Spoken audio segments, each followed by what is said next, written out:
নাইম শেখের ছক্কা, তাতেই ম্যাচটা খুলনা টাইগার্সের। এক ম্যাচ হারলেই যে দলটা টুর্নামেন্ট থেকে ছিটকে যেত, টানা 3 ম্যাচ জিতে সেই দলটাই জায়গা করে নিয়েছে সেকেন্ড কোয়ালিফায়ারে।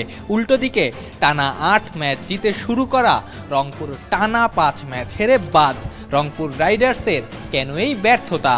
খুশদিরশাদ যাওয়ার পরে আমাদের যেই মোমেন্টামটা আসলে কোনো প্লেয়ার ওই জায়গাটা নিতে পারেনি।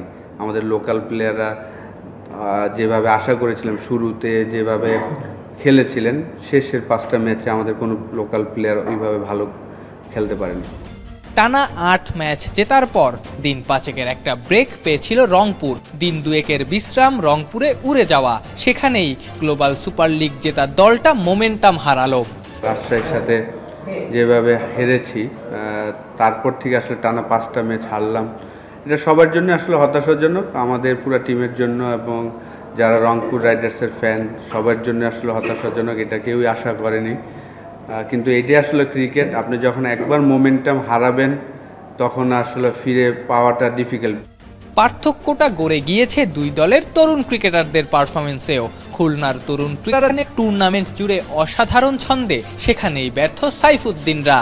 আশা করেছিলাম আমরা যে কোনো একটা প্লেয়ার, হয় শেখ মেহেদী বা সাইফ হাসান, তারা হয়তো বা এরকম একটা অ্যাগ্রেসিভ একটা ইনিংস খেলবে যে 10 বলে 20 রান, 20 বলে 40 রান। ওই জিনিসটাই মিসিং ছিল।